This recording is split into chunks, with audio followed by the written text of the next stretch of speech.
Hi folks, my name is Melanie. I use they, them, theirs pronouns, and this channel is called Moviti, where I share how I move through my life experiences. In this video, I want to share book themes that truly, really gave me joy when I read them last year. And if you want to see how I read 60 books in 2022, the link to that is right here. In 2022, and I know it's already February of 2023, I found myself going back to these main kinds of books: Filipino diaspora stories, LGBTQ+ young adult novels, Asian American stories, finances, and self-help, improvement, general wellness. Before we get into these themes and books, please like, subscribe, and leave a comment below with the themes that you kept coming back to last year. Filipino diaspora stories. I read America Is Not in the Heart by Elaine Castillo, Patron Saints of Nothing by Randy Ribay, and Strike, the Farm Workers' Rights by Larry Dane Brimmer. Growing up, I didn't read much about Filipinos. I didn't have a lot of Filipino friends. So much so that in my friend groups in high school, my nickname was literally the Asian, because that's how few Asians were in our community. In America Is Not in the Heart by Elaine Castillo, I really related to the main character because they didn't really feel like they belonged anywhere, but they kept getting taken into different friend groups and extended family units. Moving a lot in my childhood, I know exactly what it feels like to have to remake friends and re-find roots every time. And though my nickname for my friends has some problematic undertones, they ultimately took me in. In Patron Saints of Nothings, a Filipino-American goes back to the Philippines. He goes and learns about former President Marcos and other mystical things surrounding Filipino history. However, piecing together family histories can be really tricky due to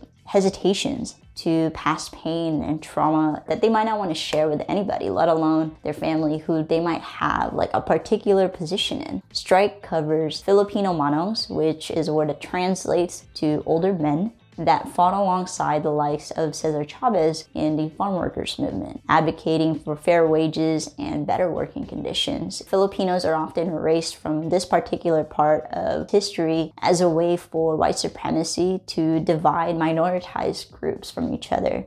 LGBTQ+ young adult novels. Heartstopper by Alice Oseman, Last Night at the Telegraph Club, and Scatter of Light, both by Melinda Lowe, and The Insiders by Mark Oshiro. I realized I was queer around the age of 25, noticing that I was and continue to be attracted to bodies of any gender identity and expression. I think it's clear in this theme that teenage me would have loved to see these stories. And I'm happy to dialogue about these things in the comments below. Just remember that I'm a human being, and so are you, and we need to start at a meeting point as opposed to an opposing point, if that makes sense, even if we disagree. However, feel free to blast me in the comments, because either way the comment helps the algorithm. So thank you. So, all of that context aside, in this category. So now also a Netflix show, Heartstopper, is based on a graphic novel. And past it being a love story, it's also about mental health, being LGBTQ+, friendships, social norms. Last Night at the Telegraph Club is set in 1954, San Francisco's Chinatown. And it's about a friendship between two young girls as they kind of figure out who they are. However, it is also set in the 1950s, and the Red Scare is very real for Chinese Americans, the main characters of the show, the main characters of this book. And I think that cultural context of what it means to be an immigrant in post-war is really interesting. A Scatter of Light, also by Melinda Lowe, is set in Northern California but more modern. And my favorite relationship is the main one of the story, which is that of a teenager and her grandmother, because they end up having to spend the summer together. But I really love how this book captured that intergenerational sense of wonder and life for the arts and love, community, and what that can look like. And reading this book about this intergenerational exchange really encouraged me to set the intention to make more friends outside of my age group, because I think that's just a really great way of getting to know more people and understanding different pathways and having a breadth of life experiences. at your disposal. I really encourage you to set the intention of making one friend outside of your age group. In The Insiders, 3 teens and kind of a room of requirements highlights the need for schools to be a place of safety from things like bullying and uncaring teachers, and the importance of inclusion to safeguard the teenagers, the students that get kind of shunned out of cliques and tend to be completely on their own because they don't feel like they belong. I believe it to be so important to build relationships outside of the societal norms of romantic relationships and families. People in the LGBT community know this very well because they often have to find a chosen family because their parents might not understand, their siblings might not understand. So their chosen family starts becoming a teacher that listened, a best friend. The idea of a village is actually a really great segue into the next theme.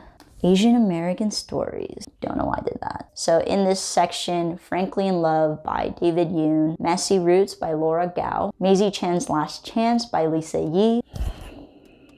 The Asian American experience is vast, but it helps to know that these stories, much like other immigrant stories, share the particular theme of our parents' sacrifices and the guilt trips they perpetuate, the need to be super successful to make sure we make our parents' sacrifices worth it, and the codependent nature of if you fail, you failed the family and our sacrifices. Now, don't get me wrong, I'm currently 29 and my mom undocumentedly immigrated from the Philippines to Italy in pursuit of a better life. And then she and my dad moved again 14 years later to the United States, and I'm incredibly grateful. However, as therapists know very well, multiple things can be true. My mom worked hard to be where she is, made a lot of sacrifices, and does not need to remind me of her sacrifice every opportunity that she gets. On a serious note though, immigrant stories are beautiful. They are painful, and reading or watching or hearing about them can be really eye-openers into the lives of our ancestors and the decisions that they had to make that we will never understand. My parents are flawed human beings, and they had to make a lot of compounded choices that changed the course of their entire life, and they did it in 2 countries. So let's get into it. In Frankly in Love by David Yoon, Frank is one of several children whose parents all immigrated together. They're kind of like this really dynamic extended family unit. Messy Roots is a really beautiful graphic novel depicting a Chinese American's experience of uncovering her family's messy roots and that we all come from them. Maisie Chan's Last Chance, it's about Maisie, who is 11 years old and goes back to her mom's hometown of Last Chance, which is in the middle of nowhere.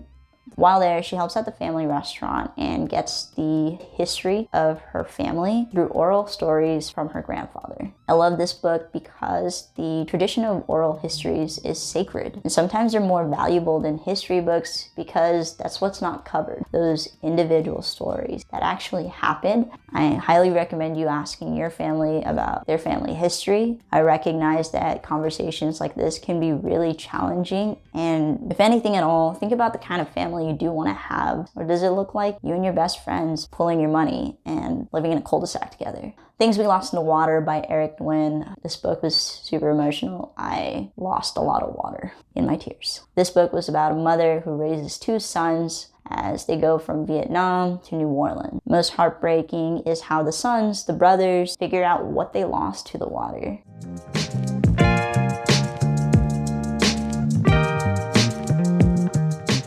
My 2 favorite books in this were Buy This Not That by Sam Dogan and Die with Zero by Bill Perkins. The number one thing you need to know is that you don't need a lot of money to start strategizing about it. You don't need any money to start strategizing about it. But it is important for you to start answering those questions and start addressing those insecurities. Where do your money anxieties come from? Is it your parents? Is it shame? Is it poverty? These 2 books really tapped into your values and thus the experiences that you want to have.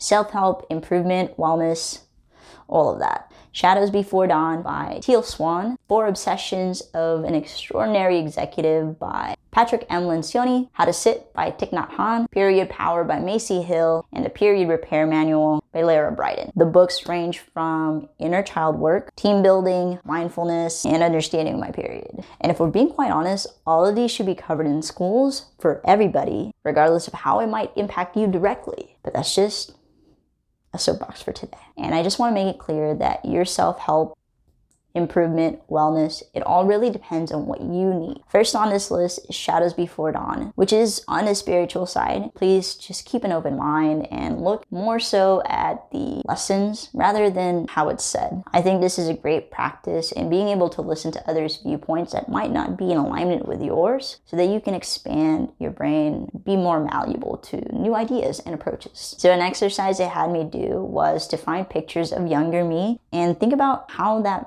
version of me, how it's captured, how does that represent me now? Ask me like, how do I feel about that version of me? And to put it somewhere where I would see it often. You have to remind yourself to be kind to yourself. And it's a lot harder to be to a kid, especially younger you, who's probably really cute. I chose this photo of me because I love driving. Little Mel is just kind of having a good time in the car. If you're looking for a book to do some of that inner work, this is a great place to start. I read 4 Obsessions of an Extraordinary Executive because I'm fascinated by team building. The principles in this book were really simple and had much more to do with team dynamics, people, and emotional intelligence. And it's a lot less about the output from your workers and more about the input between each other. So Period Repair Manual, Period Power. These 2 books really helped me put into words that my experience was not crazy, because a lot of society tends to tell people who menstruate that they're on their period. You must be on your period if you are really upset, and that the solution has to be birth control, but it doesn't really address the holistic side of it. What does your diet look like? What does movement and exercise look like? Which are really key things to understanding your period. And of course, like also genetics. What did your period look like in your family? And what resources did they have to solve it? So these books were really affirming of my experience and my body, and that what I went through is normal. How to Sit by Thich Nhat Hanh is incredibly powerful. And it really wonderfully depicts the weight of the world and how we need to prioritize our stillness and our presence within our bodies and our minds in order to be able to tackle it. My favorite piece in there, We Are All a Stream, which is a reminder that in everything we do, our ancestors are with us. As I've been considering the mortality of the people around me, like my parents, friends, no matter how long they are with me physically, I think this view on death and life is something that has to happen in order for us to be able to accept things. And I recently lost a friend from my childhood, and so it means a lot to be able to process that grief and to accepting that he'll be part of me forever. All right, bonus section is honorable mentions, and not in the last place kind of way, but actually more in the first place kind of way, because these are my favorite books from last year that touched my soul the deepest. In His Own Words by Freddie Mercury, Stationery Shop by Marjan Kamali.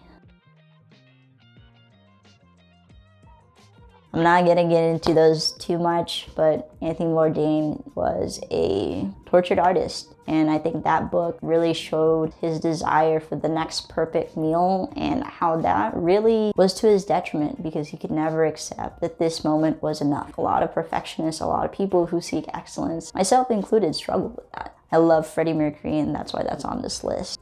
Go check him out. The Immortalist is about these children who seek a fortune teller who is known to have the ability to tell when people are gonna die. I can't really say more about the book without spoiling it. And The Stationery Shop by Marjan Kamali, that was my favorite fiction book of 2022. And it's about nationhood, it's about family, it's about romantic love, it's about all of these bonds that make up a person. So those were my 2022 themes, and I also want to read about things that I have know nothing about, economics and the hard sciences. So if you have any recommendations, please leave them in the comment below. If you want me to continue doing videos about book topics more centered on specific themes, let me know. It is currently February, and I have already finished 11 books as of right now. I'm about to finish like 2 more this week. Yeah, so until next time, moviti.